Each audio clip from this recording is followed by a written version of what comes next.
현재 세상에서 가장 큰 영향력을 가진 팟캐스트 다이어리 오브 CEO의 스티븐은 이렇게 말합니다.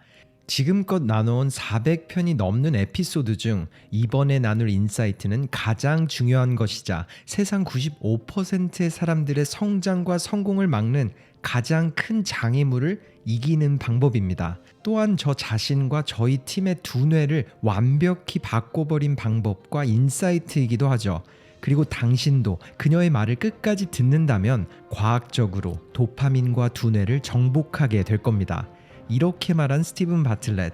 그리고 이 에피소드의 게스트는 최고의 뇌과학자 앤드류 후버만이 항상 인용하는 연구들을 이끈 박사이자 애나 렘키라는 스탠포드 대학교의 정신의학, 중독의학 교수이기도 합니다. 그녀는 이렇게 말하죠. 가장 좋은 시작은 이 부분이겠네요. 95% 아니 99%의 사람들이 오해를 하고 있습니다. 도파민은 인류뿐만 아닌 동물들에게도 생존에 가장 필요한 물질입니다. 단지 그 도파민을 올바르게 쓰는 방법, 이 한 가지에 대한 정보가 부족한 것뿐이죠. 그리고 이 부분을 이해하는 순간 두뇌는 당신을 위해 일하기 시작합니다. 그리고 제가 말하는 단 한 가지를 하루에 한 번씩만 한다면 도파민과 두뇌는 원하는 방향으로 당신을 이끌어가게 될 겁니다. 이렇게 말한 애나 렘키. 이번 영상에선 그녀가 나눈 도파민과 두뇌에 대한 인사이트를 소개하며 매일 짧은 시간으로 성공과 성장을 만드는 아주 쉬운 방법들에 대해 여러분과 함께 나눠보려고 합니다. 가장 먼저 그녀는 이렇게 말문을 엽니다. 많은 분들이 아마 알고 계시겠지만 도파민은 두뇌에서 분비되며 행동을 하도록 동기부여를 만듭니다.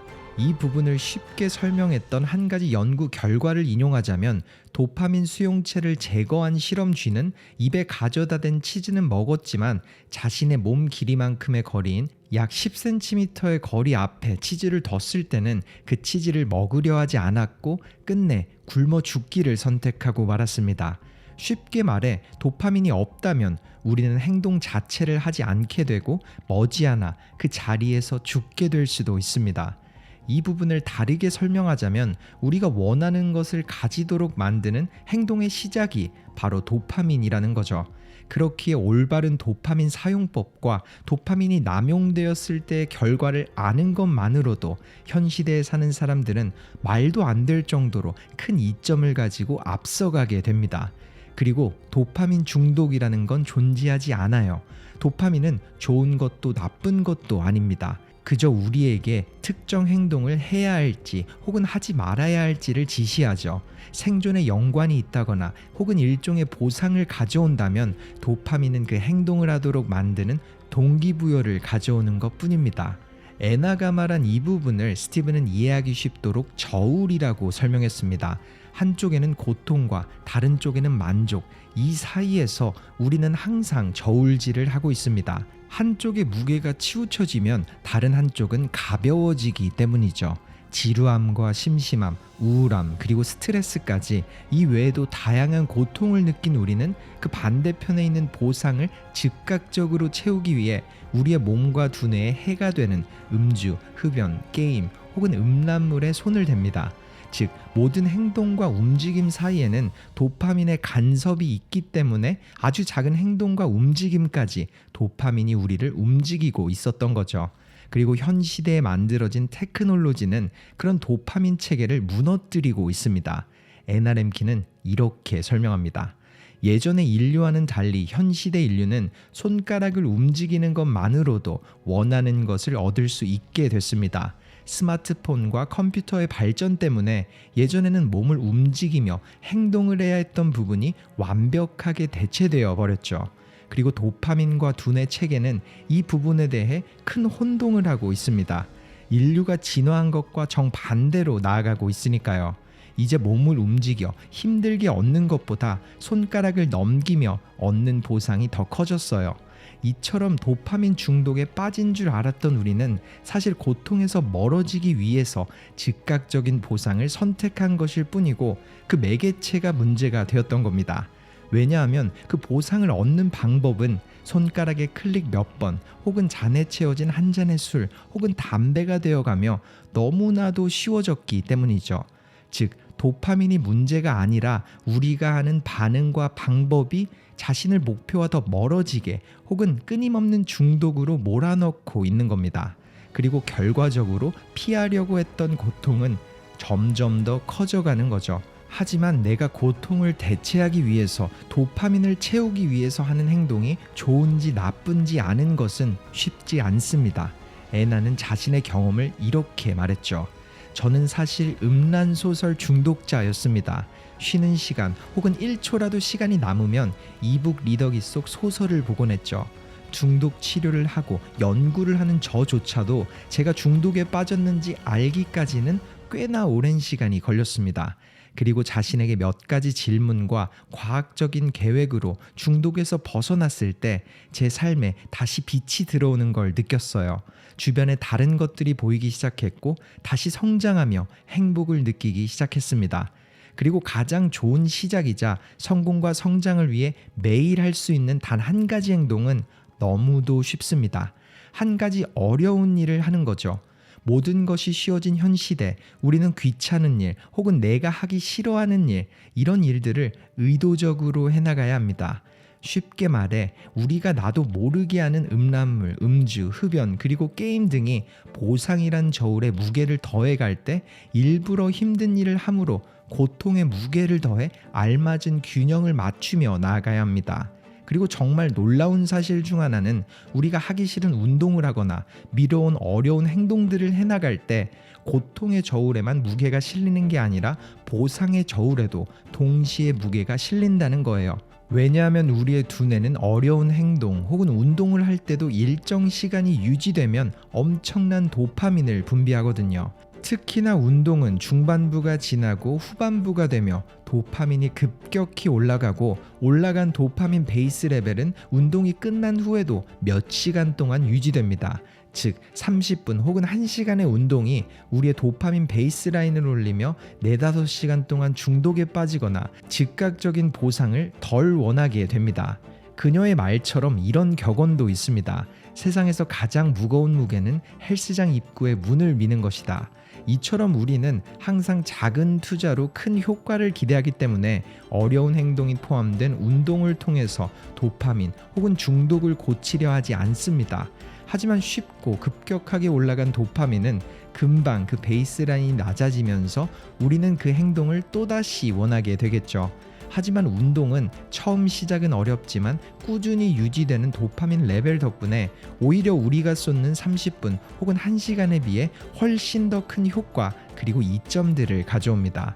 NRM키가 나눈 어려운 일 혹은 귀찮은 일을 해나갈 때 유용한 4가지 정확한 스텝에 대해 설명하자면 첫 번째는 알아차리기, 문제가 되는 행동을 찾아보는 겁니다. 하루와 일상을 돌아보면서 가장 많은 시간을 쏟는 행동 혹은 스트레스나 지루함 등 고통이 찾아왔을 때 만족을 위해서 내가 대체하는 행동들을 돌아보는 거죠. 두 번째는 자신에 대해 솔직해져 보는 것. 반복되는 중독적 행동의 굴레에서 벗어나자는 다짐과 새로운 행동을 정하는 겁니다. 그리고 세 번째는 내가 중독적 행동을 하며 나와 내 주변에 생기는 다양한 문제들을 직접 적어보는 겁니다. 예를 들어 목표를 이루지 못하게 막는 것, 나 자신의 가치를 떨어뜨리는 것 등을 말이죠. 그리고 마지막 4번째 스텝은 도파민 금식. 물론 완전한 도파민 금식은 불가능하지만 적어도 도파민을 얻는 행동들이 나에게 해가 되는 게 아니라 득이 되는 행동들로 채우는 겁니다. 애나는 이렇게 덧붙였죠. Hungry, angry, lonely, fear. 배고픔, 화남, 외로움, 그리고 두려움. 중독된 행동의 시작점은 크게 이 4가지 감정 큐들로 시작됩니다. 즉, 당신이 이제부터 해야 할 행동은 이런 감정의 신호가 나타났을 때 나에게 도움이 되는 행동들, 귀찮고 하기 싫은 힘든 일을 하는 겁니다. 그 습관을 딱 1달만 유지해 보세요. 그리고 시작하길 다짐한 당신에게 꼭 해주고 싶은 말은 항상 기분이 좋아지기 전에 우리는 나쁜 기분을 경험하게 된다는 겁니다. 그리고 그게 바로 고통이 버려지는 너무나도 자연스러운 과정이에요. 즉, 처음은 힘들지 모르겠지만 그 과정은 당연한 겁니다. 그리고 당신은 더 나아질 겁니다. 그녀의 말처럼 보상으로 집중된 우리의 인생, 즉 과정이라는 것이 사라지고 있습니다. 동시에 바로 지금 우리가 보내는 순간순간들 속에 사는 것은 그 어느 때보다 중요한 순간이 왔죠. 그렇게 그녀는 이런 방법을 추천하기도 했습니다. 우리가 죽음을 마주하는 걸 안다면, 지금 하려고 마음먹은 행동 후 인생이 끝날 것을 알게 된다면 어떤 마음을 가지게 될까요? 저의 경우엔 하기 싫고 귀찮은 일을 앞두고도 만약 그게 내가 죽기 전에 할 수 있는 마지막 행동이라는 걸 알게 된다면 전 최대한의 즐거움을 느낄 수 있도록, 더욱 의미 있는 순간을 보낼 수 있도록 현재 이 순간에 감사하고 행복을 느끼게 됐습니다. 그리고 저의 경우는 이 마음가짐을 가질 때 현재에서 살아가는 것과 불편함을 감수하는 것, 이 두 가지를 완벽하게 이해하게 됐어요. 그러니 이너 내러티브, 내면의 목소리를 바꾸세요. 이 부분을 역이용해서 나아가는 겁니다. 이번 영상 속 NRM키의 메시지가 어떠셨나요? 모두가 살아가는 삶이 다른 이유는 두뇌와 도파민을 다르게 받아들이기 때문이라는 그런 생각이 들었습니다. 같은 것을 가지고도 누군가는 자신과 세상에 도움이 되는 무언가를 만들지만 또 다른 누군가는 그 부분을 악용해 자신과 세상을 망치는 결정을 하기도 하잖아요. 이처럼 앞서가는 남과 내 위치, 아니 더 나은 버전의 나와 지금의 내 모습의 단 하나의 차이는 제한된 시간 속 나를 이끄는 도파민을 쓰는 방식, 이 작은 차이에서 시작되지 않을까요? 그리고 그렇게 더 나은 도전을 위해서 나에게 질문을 하고 또 솔직해지며 조금 더 어렵고 귀찮은 일들을 해나가는 건 모두가 알던 최고의 시작점이었지만 NRM키가 인용한 과학적 연구 결과에 비춰보니 더욱더 깊숙하게 와닿는 것 같습니다. 여러분은 어떻게 느끼셨는지 궁금합니다. 영상을 보며 문득 든 생각들을 댓글로 나눠주세요. 이번 영상 속 인사이트와 여러분의 한마디가 남다르게 와닿은 누군가의 인생 속 큰 변화를 만들어가기 바랍니다. 두뇌와 신체의 변화, 기억력과 집중력, 치매 예방과 수명 연장까지 짧게는 단 6초면 됩니다. 과학적인 운동법으로 새로운 도약을 시작하세요. 운동이 두뇌와 온몸, 수명에 끼치는 영향, 대부분 좋다는 건 알고 있지만 수많은 종류의 각기 다른 운동들을 할 때 우리의 몸과 두뇌에선 어떤 반응과 다양한 자극들이 일어나는지는 전혀 이해하지 못하고 살아갑니다. 그렇기에 꾸준한 변화는 쉽지 않죠. 하지만 실제로 수많은 연구 결과들은 특정한 운동법이 두뇌의 집중력과 기억력, 심지어 전체적인 퍼포먼스까지 늘려주고 수명 연장은 물론 치매 예방과 온몸 전체에 긍정적인 영향을 끼친다고 입을 모아 말하고 있습니다. 그리고 세계 최고의 뇌과학자 앤드류 후버만은 이 부분을 이렇게 말했죠. 특정 방식으로 6초만 움직이더라도 두뇌와 온몸은 깨어나기 시작합니다. 온 몸에 에너지가 없고 무기력할 때 저는 이 방법을 사용해요. 이처럼 아무것도 모르고 운동을 하는 것보다 두뇌와 몸에 일어나는 반응을 알고서 하는 건 엄청난 차이가 있습니다. 이제 가장 과학적인 운동법으로 두뇌와 온몸을 깨우세요. 여러분은 더 똑똑하고 건강하게 그리고 행복감을 느끼며 일상을 채울 겁니다. 이번 영상에서는 앤드류 후버만이 수많은 연구 결과들을 종합해서 나눈 가장 과학적으로 운동을 하는 법과 운동을 할 때 몸과 두뇌에서 일어나는 다양한 작용들을 함께 살펴보려고 합니다. 앤드류 후버만은 말합니다. 짧게는 6초에서 길게는 60분의 운동이 즉각적으로 두뇌와 온몸을 뒤바꿉니다. 아주 긍정적으로 말이죠. 그리고 그런 운동의 종류는 크게 두 가지로 나뉠 수 있습니다. 첫 번째는 리지스턴스 트레이닝, 쉽게 말해 중량을 이용한 웨이트 트레이닝이나 맨몸 운동들을 포함한 근력 운동을 뜻하고, 두 번째는 빠르게 걷기에서 전력 질주 등의 다양한 유산소 운동들이 있습니다. 그리고 이런 운동을 할 때 몸과 두뇌에서는 크게 두 가지 결과가 즉각적으로 보여지죠. 첫 번째, 몸과 두뇌에서 일어나는 각성 효과, 두 번째는 두뇌와 몸의 능력이 더욱 날카로워지는 효과를 불러옵니다. 이 부분을 두뇌의 경우로 말하자면 배운 것들을 더 오래도록 암기하게 만들고 세세하게 디테일한 세부 사항들을 기억하며 그 정보를 가지고 아이디어를 떠올리는 창의적인 결과를 더 쉽게 만들게 됩니다. 인식적인 변화가 전체적으로 나타나는 거죠. 그럼 지금쯤 이런 질문이 드실 겁니다. 어떤 운동을 얼마나 해야 가장 효율적일까? 운동을 할 때 몸과 두뇌에서 일어나는 신경 전달 물질의 변화를 설명하기 앞서 제가 30년째 따르고 있는 운동법이자 두뇌와 몸 그리고 수명 연장의 가장 효율적인 루틴을 소개하겠습니다. 이 4가지 운동을 매주 반복하도록 하세요. 변화는 즉각적일 정도로 빠르게 느껴질 겁니다. 첫 번째, 30분의 존투 유산소 운동. 대화가 가능한 정도의 강도로 러닝머신 혹은 경사도 걷기, 아니면 사이클을 짧게는 30분에서 60분 정도 수행하기. 두 번째는 힛이라 불리는 단시간 고강도 운동. 다양한 맨몸 운동과 달리기 등의 유산소 운동이 혼합된 루틴으로서 자신의 레벨에 맞는 루틴을 유튜브에서 찾아서 8회에서 12회 정도 반복하는 겁니다. 그리고 세 번째는 근력 운동을 할 때 특정 부위를 중심으로 천천히 수행하는 것.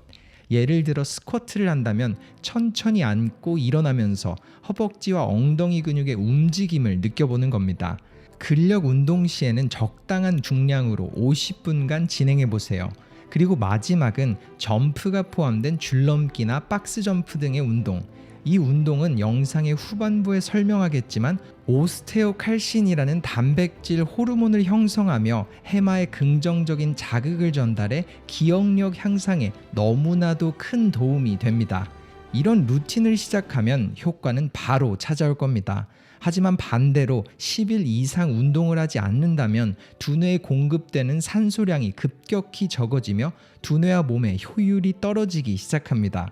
그러니 꾸준하게 운동을 이어가야 한다는 걸 절대 잊지 말고 루틴을 이어가 보세요. 그럼 영상의 두 번째 부분인 운동 시 몸과 두뇌에 일어나는 반응을 말하기 앞서 이 부분을 여러분이 꼭 알아야만 하는 이유는 이 사실들을 알기 전과 알고 나서의 변화가 너무나도 크기 때문입니다. 저의 인생과 일상 또한 너무나도 바뀌었어요. 그러니 제가 말할 3가지 메커니즘을 이해하도록 영상 속 내용을 곱씹어보는 게 도움이 될 겁니다. 가장 먼저 운동을 할 때 일어나는 메커니즘인 호르몬과 신경 전달 물질에 대해 설명하자면, 첫 번째, 너무나도 당연한 이야기지만 심박수와 혈압이 올라가게 됩니다. 그 결과로 두뇌에 공급되는 혈류량이 상승하며 혈액에 포함된 다양한 이점들이 두뇌에 전달되죠. 그렇게 두뇌 신경의 자극들이 일어나면서 두뇌와 온몸을 깨우고 각성과 자극 상태가 됩니다. 그 한 가지 예를 들자면 우리가 운동을 할 때 콩팥 근처의 속질에서는 아드레날린, 에피네프린이 분비되는데 이 신경 전달 물질들은 온몸의 변화를 이끌어냅니다. 혈관 내피에 영향을 끼치면서 혈관과 모세혈관에 자극을 주기 시작하고 결과적으로 앞서 말한 혈류의 속도와 양을 극대화하죠. 하지만 아드레날린은 직접적으로 두뇌에 닿지 못하기에 혈액과 두뇌의 경계선을 넘을 수 있는 베거스 신경을 자극하기 위해서 NST 혹은 NTS라 불리는 부분에 다다르게 되고, 그렇게 그 자극이 뇌의 청반핵을 자극합니다. 이 청반핵은 뇌 상부의 수많은 영역과 신경으로 연결되어 있으며 교감신경과 집중력 등을 담당하는 노르에피네프린을 방출하죠. 마치 스프링클러에서 물이 터져나오는 것처럼 노르에피네프린을 온 두뇌에 퍼져나가게 만들어요. 그렇게 해마와 전전두 피질 등 두뇌의 전 지역의 베이스라인 액티비티가 급상승하게 됩니다. 결과적으로 하는 일에 모든 신경과 집중이 일어나죠. 이 순서를 짧게 설명하자면 운동 시 콩팥에서 분비되는 아드레날린은 혈류와 혈압을 높이며 온몸에 퍼지고, 이 부분이 베거스 신경에 닿기 위해 NST를 자극하며 청반핵을 통해 두뇌의 노르에피네프린이라는 신경 전달 물질을 전체적으로 퍼뜨리고 집중과 두뇌 능력이 향상됩니다. 두 번째 메커니즘은 뼈의 압력에 의해 형성되는 오스테오칼신이라는 단백질 호르몬입니다. 이 부분을 극대화하기 위해서 앞서 점프가 포함된 운동을 꼭 넣어야 한다고 했죠. 쉽게 말해 우리의 뼈대에 압력이 가해지면 골모세포를 통해 오스테오칼신이라는 단백질 호르몬이 형성됩니다. 하지만 이 호르몬은 아드레날린과 달리 혈류를 통해 두뇌의 경계를 직접 넘어 성장에 관련된 신경을 자극함과 동시에 해마의 신경들을 자극하게 됩니다. 그리고 해마는 새로운 정보를 습득하는 것에 특화된 작업들을 처리하죠. 또한 운동을 통해 생성되는 여러 호르몬과 단백질 중 두뇌에 가장 큰 영향을 미치며 두뇌의 비료라고도 불리는 BDNF, 신경 영양인자 또한 분비되기도 합니다. 즉, 점프를 하며 뼈의 압력을 통해 생성되는 체내 단백질 호르몬은 두뇌에 전달되며 기억력과 배움에 이점을 가져다주게 되죠. 그리고 마지막 세 번째 메커니즘은 젖산의 분비에 일어나는 브레인 베리어의 강화라고 설명할 수 있는데, 쉽게 말해서 강도가 높은 운동을 하면 몸에 젖산이 분비되며 피로감을 느낍니다. 하지만 대부분이 아는 것처럼 젖산은 몸의 근육뿐 아닌 두뇌에도 영향을 미칩니다. 몸과 두뇌 사이의 배리어를 강화 및 유지하는 BEGF, 혈관 내피 성상 인자를 분비하죠. 이 부분은 수명과 깊은 연관 관계가 있습니다. 인식적 능력의 저하와 치매가 바로 두뇌와 몸 사이 배리어의 약화 때문에 일어나는 질병이기 때문이죠. 즉, 강도 높은 훈련으로 젖산이 분비되면 우리의 몸뿐 아닌 두뇌에서도 다양한 호르몬이 분비되며 인식적 노화와 치매가 예방되는 효과를 볼 수 있다는 겁니다. 이 다양한 순서들을 사람들은 얼버무리며 이렇게 이해하죠. 운동을 하면 없던 에너지가 생긴다. 하지만 이 메커니즘을 알게 되면 운동을 바라보는 관점 자체가 달라집니다. 즉, 운동은 단순히 심박수를 올리고 온몸을 특정하게 움직이는 것이 아니라 우리가 몸을 움직이는 행동이 체내와 두뇌에 특정 신경 전달 물질을 분비하며 각성을 촉진하고 주의력과 집중력이 향상되는 걸 완벽하게 이해하게 되는 거죠. 그리고 그 결과로 더 빠르고 쉽게 배우게 되며 두뇌의 건강과 수명 연장에도 도움을 줍니다. 저는 이 사실을 알게 된 이후로 갑자기 온몸이 피곤하거나 잠을 잘 못 잔 것 같으면 오히려 몸을 움직이거나 코어 근육을 움직이는 맨몸 스쿼트나 러닝, 점프 등 다관절 운동을 해요. 단 6초의 움직임이 머지않아 변화를 만들죠. 움직임을 통해 느껴지는 에너지가 온몸에 전달되는 게 느껴지니까요. 그렇게 운동을 다르게 생각하게 됐습니다. 그리고 마지막은 운동에 적합한 최적의 시간에 대해 소개하며 마치겠습니다. K1 연구그룹의 연구 결과에 따르면 운동을 하는 최적의 시간은 무언가를 공부, 습득하기 전과 운동 도중 배우는 것, 또한 운동 직후에 접하는 정보까지 모두 긍정적인 영향을 끼쳤다고 합니다. 만약 운동을 통해 최대 효과를 보기 위해서는 운동과 배움 사이의 시간을 최대한 가까이에 놓도록 하세요. 공부 후 바로 운동을 한다거나 배우고 싶은 부분을 들으면서 운동을 하거나 운동 후 바로 새로운 무언가를 해보는 거죠. 하지만 주의해야 할 점은 너무 고강도의 운동을 하는 것은 오히려 역효과를 불러올 수 있다는 겁니다. 왜냐하면 너무 고강도의 운동을 하게 되면 두뇌에 필요한 각성을 만드는 호르몬과 신경 전달 물질들이 온몸에 퍼지며 두뇌가 아닌 온몸의 각성 상태가 일어나게 되니까요. 즉, 적당한 강도의 운동들을 새로운 것을 배우는 것에 최대한 가깝게 배치시키세요. 분명히 말하지만 이 과학적 사실을 알고 운동을 바라보는 사람들은 분명 인생에 큰 변화를 마주하게 될 겁니다. 그러니 짧고 가장 쉬운 시작을 오늘 당장 만들길 바랍니다.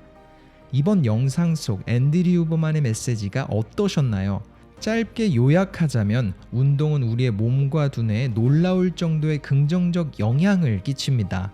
앞서 언급한 연구 결과처럼 단 6초간 전력 질주 혹은 사이클을 타는 행위가 인지 능력의 극대화를 만드는 것처럼 짧은 시간부터 1시간 단위의 운동들은 우리가 보내는 시간 대비 말도 안 될 정도의 두뇌, 몸의 건강, 그리고 수명까지 늘리게 되죠. 그동안 많은 멘토들의 인사이트들을 정리해왔지만 몸과 두뇌가 운동에 어떻게 반응하는지는 자세히 이해할 수 없었던 것 같습니다. 하지만 이번 영상을 정리하고 나누며 앤드류가 했던 말처럼 알고 접근하는 운동과 전혀 모르고 시작하는 운동의 차이는 정말 하늘과 땅 차이라는 걸 새삼 느끼게 됐죠. 그리고 우리 주변에는 분명 이 메시지가 필요한 수많은 사람들이 존재합니다. 학교라는 위치에서 열심히 노력하는 학생들, 직장을 준비하며 다양한 시험을 앞둔 취준생, 그리고 직장을 다니며 또 다른 꿈 혹은 더 나은 곳으로의 이직을 원하는 분들, 그리고 은퇴를 앞두고 새로운 도전을 하시는 분들까지 여러분이 사랑하고 아끼는 분들께 이번 영상 속 메시지를 공유해 주세요. 그리고 댓글로 여러분의 다짐을 나눠주세요.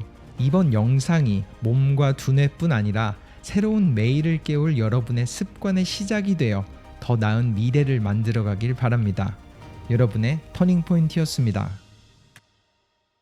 현 시대 가장 영향력 있는 스피커이자 모두가 인정한 최고의 뇌과학자 앤드류 후버만이 입을 엽니다. 빠르면 단 20초 만에 스트레스를 정복할 수 있습니다.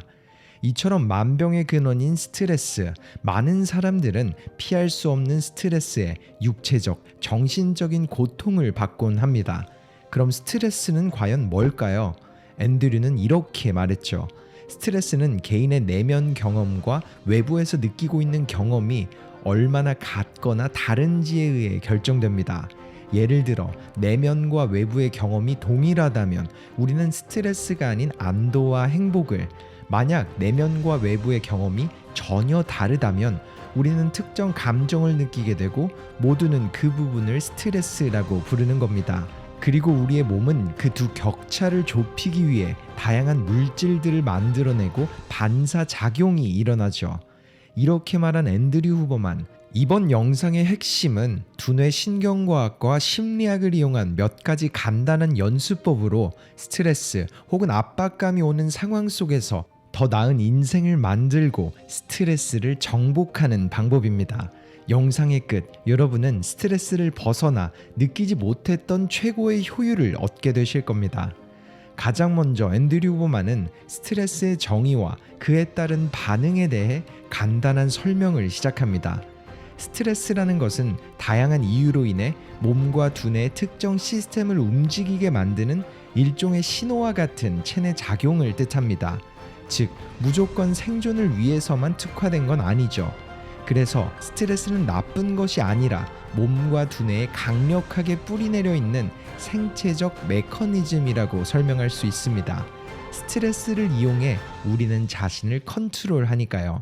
물론 많은 분들은 이렇게 생각할 수도 있어요. 설명은 그만하고 방법이나 알려주지. 하지만 제가 말하는 설명을 듣고서 조금이라도 스트레스 메커니즘을 이해하게 된다면 제가 영상 끝에 말할 연습법을 이용하는데 수십 배, 수백 배의 효과를 얻으실 수 있을 겁니다. 그리고 빠르게 바뀌는 일상 속에서도 더 나은 방법들을 스스로 찾게 될 거예요. 가장 먼저 스트레스를 주는 매개체는 심리적인 부분일 수도 있고 혹은 육체적인 부분일 수도 있습니다. 예를 들어 추운 겨울 밖에 서 있거나 많은 양의 업무나 시험들에 쌓여 있을 때도 스트레스 반응이 일어나는 것처럼 말이죠. 그럼 그 반응은 어떻게 전달될까요? 가장 빠르게 만들어지는 변화는 크게 두 가지로 구분될 수 있습니다. 첫 번째로는 목을 따라 꼬리뼈 아래까지 위치한 교감신경 줄기가 자극됩니다. 정신적 혹은 육체적 스트레스가 일어나면 마치 쓰러지는 도미노처럼 모든 자극이 척추뼈를 타고 내려오며 반응하는 거죠. 그렇게 아세틸콜린이란 신경 전달 물질을 통해 아드레날린이 콩팥 근처에서 분비됩니다. 그리고 그 결과로 장기와 근육들의 베타 리셉터들이 깨어나며 스트레스에 대처할 수 있는 근육들이 각성되고 심장에선 더 많은 양의 혈류를 뿜어내죠. 그리고 두 번째로는 부정적인 영향이 생깁니다. 평소에 필요한 소화 혹은 재생 기능이 떨어지게 되죠. 쉽게 말해 우리의 몸과 두뇌는 일상적인 부분이 아니라 스트레스에 대처하기 위해 움직임에 특화된 부분들의 에너지를 몰아줍니다. 그 상황을 피하라는 신호를 보내는 거죠. 이 부분을 가장 먼저 이해해야 하는 이유는 우리가 스트레스를 정복하기 위해서는 이러한 신체 내의 움직임을 알아채야 하기 때문입니다. 이렇게 말한 앤드류 후버만, 쉽게 이야기를 하자면 우리가 스트레스를 받을 때 심리적 혹은 육체적 고통을 느끼며 몸에선 다양한 화학 물질들과 반응들이 일어납니다. 하지만 이 부분은 일상에서 필요가 없거나 몸과 두뇌가 과도하게 반응하는 부분이니 효율이 없는 이 부분을 알아채고 올바른 쪽으로 이끌어가는 연습을 해간다면 스트레스를 정복하는 열쇠를 쥐게 되는 거죠. 즉, 몸과 두뇌의 반응을 억지로 줄이는 다른 부분들을 깨어나게 하면서 느끼고 있는 스트레스의 악영향을 최소화하도록 과학적인 방법을 사용하면 됩니다.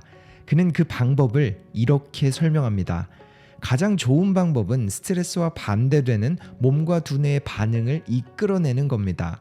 온몸과 정신을 안정시키고 편안하게 하는 부교감 신경을 자극하는 거죠.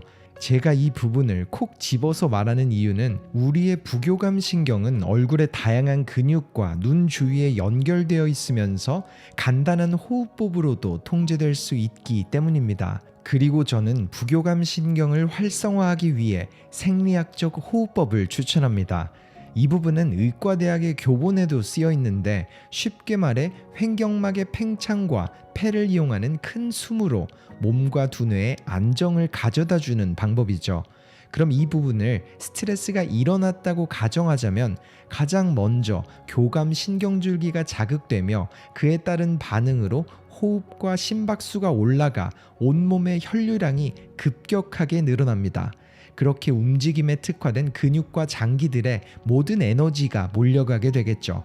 하지만 이때 우리가 할 수 있는 건 간단한 호흡법을 통해 교감 신경줄기가 아닌 부교감 신경을 자극해주는 겁니다. 그리고 그 방법은 너무 쉽게도 간단한 숨쉬기 운동을 해보는 거죠. 우리의 호흡법은 속도에 따라서 스트레스에 반응하는 교감 신경 줄기와 그와 정반대인 편안함에 반응하는 부교감 신경을 자극할 수 있으니까요.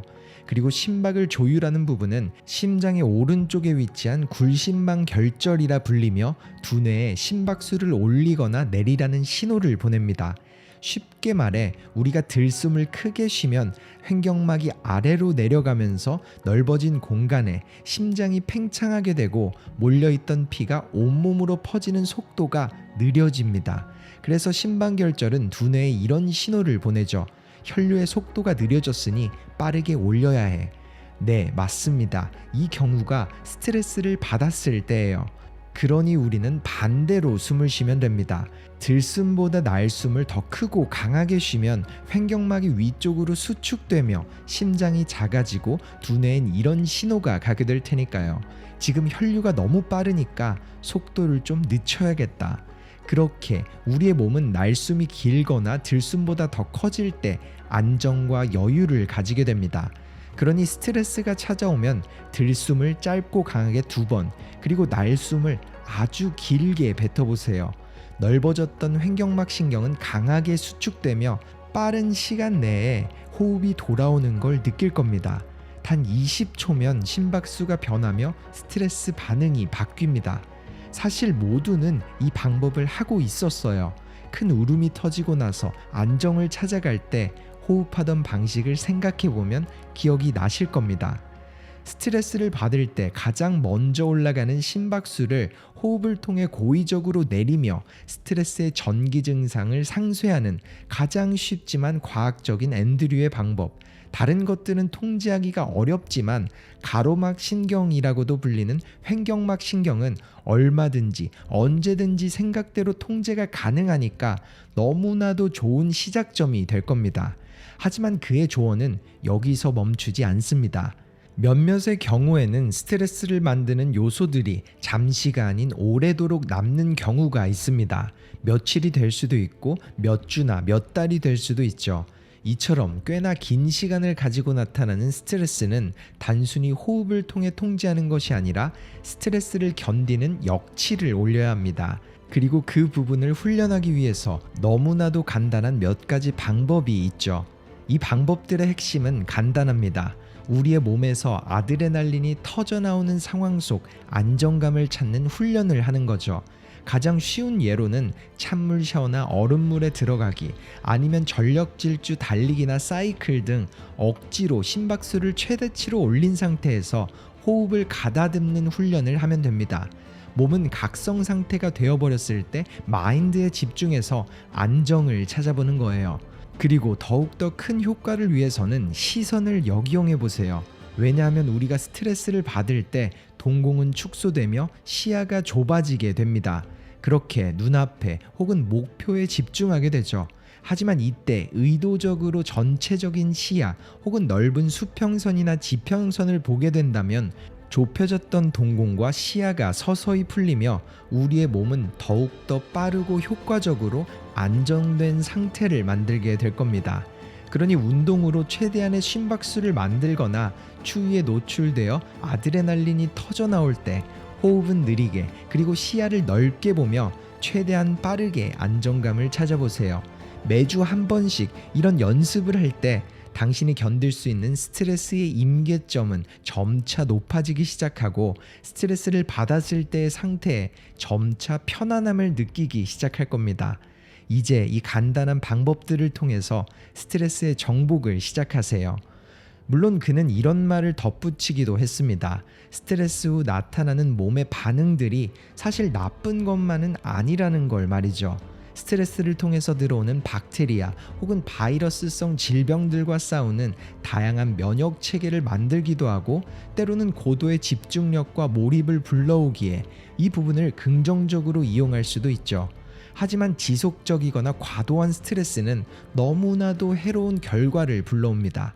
그렇기에 그가 이번 영상에서 설명한 스트레스가 우리의 몸과 두뇌를 바꾸는 반응, 그리고 그때 우리가 역이용할 수 있는 호흡법과 시선의 전환, 그리고 운동과 찬물 샤워를 하며 분비되는 아드레날린을 역이용하며 스트레스의 역치를 올려가는 연습까지 정말 짧게는 20초로 시작되는 방법들이지만 그 끝 우리가 얻게 되는 이점은 너무도 많습니다. 그리고 앤드류 버만은 몇 주, 몇 개월을 넘어서 연 단위로 길어지는 스트레스를 정복하기 위해 마지막으로 이런 말을 남깁니다. 롱텀 스트레스는 너무나도 위험합니다. 높아진 아드레날린 혹은 스트레스 반응이 수년간 유지될 경우엔 심장병과 다양한 질병에 노출될 확률이 높아지죠. 특히나 성취와 경쟁을 부추기는 현 시대, 성격 타입 A형을 가진 사람들이라면 이 부분을 너무나도 조심해야 하죠. 이 사람들은 다른 사람들에 비해 더 많은 스트레스를 경험할 수밖에 없는 그런 행동 패턴과 성격을 가지고 있으니까요. 그리고 이런 오랜 기간의 스트레스를 위해서는 꾸준한 운동과 명상 등이 도움이 되지만 가장 큰 변화를 만드는 것은 인간관계입니다. 나 자신을 편하게 만들어주는 사람, 함께 있을 때는 마음이 놓이는 사람들과 보내는 소중한 시간과 관계를 꼭 가까이에 두세요. 실제로 신뢰를 가진 사람들과 만났을 때 두뇌에선 많은 양의 세로토닌이 분비됩니다. 그리고 이 화학물질은 행복감을 부르고 온몸에 긍정적인 영향을 퍼뜨리게 되죠. 꼭 사랑하는 사람이 아닌 친구가 되어도, 심지어 사랑하는 반려동물이 되어도 좋습니다. 나를 행복하게 하는 것과 자신을 가까이 하세요. 그게 제가 나눌 수 있는 마지막 방법입니다. 이제 준비가 되셨다면 스트레스를 역이용하세요. 앤드류 버만의 인사이트가 어떠셨나요? 매일, 아니 매 순간 스트레스라는 짐을 짊어지고 오늘도 묵묵히 나아가는 여러분과 항상 여러분의 곁에서 삶의 이유가 되어지는 분들께 이번 영상 속 메시지가 멀리 퍼져서 더 이상 스트레스에 사로잡히는 일상이 아닌 스트레스를 정복하며 더 나은 미래를 위해 한 발자국 더 나아갈 용기와 미소를 선물했길 바랍니다. 나는 세상 다양한 곳에서 100년에 가까운 인생을 살았다. 심지어 16살에는 아우슈비츠 수용소에서도 살아남았지만 인간이 갇히는 가장 잔혹한 감옥은 스스로가 만들어낸 거짓된 믿음 속 내면의 감옥이었다. 아주 작은 일상 속의 변화로 새로운 세상이 보이기 시작한다. 그리고 그 변화에 필요한 시간은 단 30일이면 충분하다. 매주 수백만 명의 인생을 바꾸는 멘토, 사람들은 그의 이야기와 최신 과학 정보에 귀를 기울이고 아주 작은 라이프 스타일의 변화로 세상을 다르게 보는 관점을 얻곤 합니다. 그의 이름은 닥터 랭건 채티지. 영국 출신의 유망한 의사이자 팟캐스터, 그리고 변화의 메시지를 책으로 담은 작가인 랭건. 그는 현재 세계 1위 웰리스 팟캐스터 제이 세티와 대화를 나누며 이렇게 말합니다. 세상의 관점에서 이미 성공을 이뤘다고 생각했지만 진정한 성공은 내가 배우고 모아온 수많은 정보와 변화의 방법들을 사람들과 나눌 때 느껴졌다. 변화는 생각보다 어렵지 않다. 누구든 지금 당장 따라할 수 있으니 딱 30일만 내 말을 믿어라. 이번 영상에선 랭건이 나눈 인생을 바꾸는 아주 간단한 라이프 스타일의 변화를 여러분과 함께 나눠보려고 합니다. 이번 영상의 끝, 여러분은 새해를 시작하며 세운 수많은 습관들을 너무나도 자연스럽게 일상 속으로 들여오시게 될 겁니다. 가장 먼저 그는 이렇게 말문을 엽니다. 세상의 모든 정보는 빠르게 바뀐다. 내가 의과대학에서 배웠던 정보 중 무려 50%는 이미 쓸모없는 정보가 되었거나 사실이 아니라는 새로운 결과가 나왔다. 그때 알지 못했던 것 중 하나가 간단한 일상 속 습관, 라이프 스타일이 인생의 성공과 건강에 얼마나 큰 영향을 미치는지 그때는 그 아무도 전혀 알지 못했었다. 23년간 의사 생활을 하며 환자들에게 필요한 처방전을 줬던 이유가 바로 그거다. 하지만 사실 약보다 더 효과적인 것은 라이프 스타일의 변화 혹은 새로운 습관이었다. 그리고 그 시작은 전혀 어렵지 않다. 즉, 내가 분명히 짚고 넘어가고 싶은 부분은 우리가 먹는 것, 움직이는 것, 자는 것, 그리고 생각하는 것이 세상을 새롭게 보도록 만든다. 또한 그 시작은 외부에서 시작되지 않는다. 누군가의 한마디가 큰 도움을 줄 수 있고 두려운 시작을 의미하는 방아쇠를 당길 약간의 용기와 의지는 줄 수 있겠지만 모든 결정은 내면에서 나온다. 그 이유로 나는 흡연을 하는 환자에게 무조건적인 금연을 강요하지 않는다. 만약 그 환자가 흡연을 하며 엄청난 만족과 다른 것에서 올 수 없는 해방감을 느낀다면, 그에 따른 결과와 위험의 책임을 질 수 있다면 나는 그 환자의 결정을 존중한다. 라이프 스타일의 변화도 마찬가지다. 내 말을 듣기만 한다고 당신은 변하지 않을 것이다. 내 메시지에 따라 30일간의 행동을 하고 그에 따른 새로운 세상을 보는 것과 완벽한 변화는 당신의 결정에 의해 시작된다. 그러니 가장 먼저 할 수 있다고 믿어라. 변할 수 있을 거라고 믿고 내 말을 듣길 바란다. 이런 말을 남긴 랭건. 그럼 그는 과연 짧은 변화를 통해 새로운 세상을 보는 시작으로 어떤 조언을 나눴을까요? 그는 말합니다. 이 영상을 접하는 많은 사람들은 자신의 성공을 막고 건강을 해치는 나쁜 습관들을 이미 알고 있을 것이다. 끊임없이 핸드폰에 빠져서 낭비하는 시간들, 혹은 흡연이나 음주에 빠지기도 할 테고, 아니면 음란물이나 쇼핑에 중독되기도 한다. 그 끊임없는 중독의 사슬을 끊기 위해서 나는 3가지 F를 기억하라고 조언한다. 첫 번째 F는 feel, 감정. 인간의 모든 행동 뒤에는 감정이 숨겨져 있다. 하지만 대부분은 그 감정을 느끼지 못하고 무의식적으로 바로 행동을 하는 것이다. 그렇기에 그 행동 뒤에 숨겨진 감정을 찾아라. 예를 들어 하루를 마무리하며 흡연, 음주, 소셜미디어에 빠지게 된다면 바로 행동을 하지 말고 잠깐 멈춰서 그 감정을 느껴라. 행동 앞 당신은 어떤 감정 때문에 그 행동을 하고 싶은 욕망을 느끼는가? 그 감정이 육체적인 부분인가 혹은 감정적인 부분인가? 바로 행동을 멈추지 않아도 좋다. 그 감정을 느끼도록 잠시 멈추고서 행동하라. 중독된 행동은 바로 끊어낼 수가 없다. 목표는 완전히 그 습관을 끊어내는 것이기에 감정을 느끼는 스스로를 키워가라. 그리고 두 번째 F는 feed, 채워짐. 만약 다음 날 혹은 다음에 똑같은 행동이 일어날 때 그 행동을 함으로써 채워지는 게 뭔지 스스로에게 묻는 연습을 해보도록 해라. 만약 늦은 저녁 자꾸 폭식을 하게 된다면 그 감정은 하루 동안 받은 스트레스 때문일 거고, 폭식을 하며 채워지는 것은 아주 짧은 시간 동안의 스트레스 완화 효과일 것이다. 그리고 이 2가지 과정을 이해하며 당신은 행동에 대한 인지 능력을 가지게 된다. 습관이 이어지는 사슬에 대해 학습하게 된다. 그리고 두 번째, 채워짐을 느끼면서도 행동을 멈출 필요는 없다. 일단 인식으로 시작하고 완전한 변화는 세 번째 F인 find, 찾기 단계에서 시작하라. 마지막인 이 단계는 쉽게 말해서 첫 번째인 감정을 이해했고 두 번째인 감정이 어떻게 채워지는지 알아챈 후 그 감정을 채워줄 수 있는 전과 다른 새로운 행동을 찾는 것이다. 예를 들어 음주나 소셜미디어가 공허한 감정을 채워주는 나쁜 습관이었다면 그 행동을 짧은 운동 혹은 밖에 나가서 걷기나 요가 아니면 반신욕을 해봐도 좋고 친구에게 전화를 하며 외로움을 달래도 좋다. 즉 나쁜 행동을 촉진하던 감정을 채우는 다른 행동을 할 수 있도록 노력해라.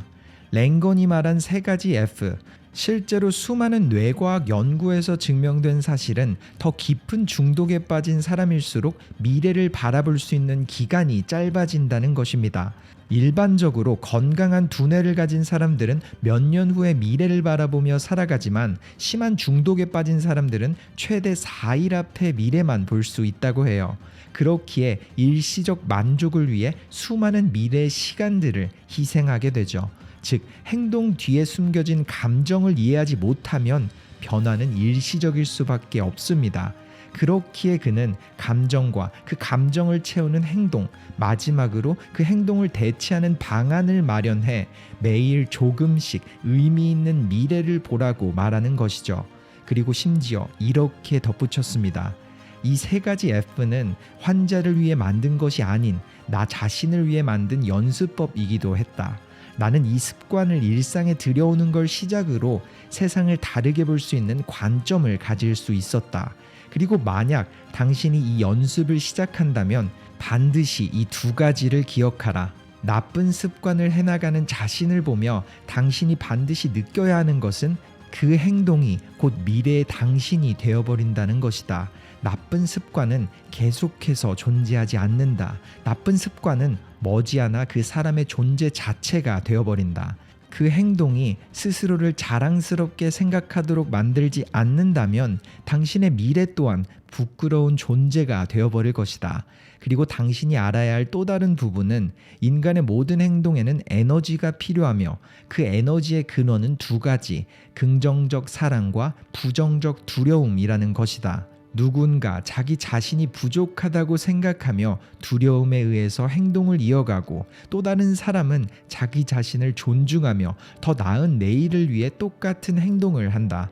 그리고 매년 신년 계획을 세우는 두 부류 중 1월도 채 되기 전에 예전으로 돌아가 버리는 부류는 두려움이라는 에너지에서 시작되는 행동들이다. 부정으로부터 시작되는 의지는 절대적으로 오래도록 유지될 수가 없다. 즉 당신은 다른 사람을 믿지 말고 자신을 먼저 믿어야 한다. 부정적 관점이 아닌 긍정적인 관점으로 시작해라. 만약 누군가에게 결정을 의지한다면 당신이 스스로에게 물어야 할 질문은 왜 내가 이 사람의 말을 믿어야 하는지가 아니라 나는 왜 스스로를 믿지 못하는가? 이 질문으로 시작해야만 한다. 그 어떤 유명한 사람의 조언이나 대단한 의사의 조언도 필요 없다. 세상 모두에게는 편차가 존재하기 때문이다. 그 사람들의 행동적 조언을 따르기 전에 자신 먼저 믿으며 시작하라. 유지되는 꾸준한 행동의 변화는 자신을 먼저 믿을 때 일어난다. 그리고 모든 성공과 행복은 누구든지 받고 누릴 자격이 있다. 지금 이 영상을 보는 당신에게도 변화는 생각보다 너무도 빠르게 찾아올 것이다. 이제 세상을 다르게 보길 선택하고 시작하라. 이번 영상 속 랭건의 메시지가 어떠셨나요? 그동안 많이 알려지지는 않았었지만 인지심리학이라는 분야는 실제로 인간의 행동 뒤에 숨겨진 과정들을 과학적으로 탐구하며 변화를 이끌어가고 있습니다. 이런 그의 조언 또한 수많은 환자들을 보고 또 변화를 돕고 연구하며 직접 피부로 느낀 랭건의 경험 속에서 나온 결과이기도 하죠. 물론 이런 조언을 듣고 누군가는 온라인상에 떠도는 수많은 영상과 다를 바 없이 머지않아 머릿속에서 지워지고 말 테지만, 또 다른 누군가는 실제로 자신을 믿기 시작하고 빠졌던 중독의 사슬을 벗어 던지며 새로운 일상에서 새로운 세상을 보기 시작할 겁니다. 세상이 정의하는 성공은 이미 이뤘지만 이 메시지를 세상에 던질 때야 비로소 진정한 성공을 느낄 수 있었다. 이런 말을 남긴 랭거는 단 한 가지 목적을 가지고 있습니다. 바로 모든 행동 뒤에 숨겨진 믿음을 찾게 만들고 부정적인 생각엔 의심을 키워 변화의 시작을 알리는 것. 즉, 변화에 가장 필요한 건 믿음입니다. 랭건의 팟캐스트 게스트였던 93세 이디스 이건은 이런 말을 남겼죠. 나는 세상 다양한 곳에서 100년에 가까운 인생을 살았다. 심지어 16살에는 아우슈비츠 수용소에서도 살아남았지만 인간이 갇히는 가장 잔혹한 감옥은 스스로가 만들어낸 거짓된 믿음 속 내면의 감옥이었다. 이번 영상 속 짧지만 강력한 메시지가 새로운 한 해의 시작을 다짐한 여러분께, 그리고 한 해의 중간에서 의심에 빠진 분들께 자신을 믿어야만 할 용기와 새로운 인생을 볼 관점을 보여주길 바라고, 자신도 모르게 가두고 있던 감옥을 나와 새로운 시작을 이끌어주길 바랍니다. 감사합니다. 터닝포인트였습니다.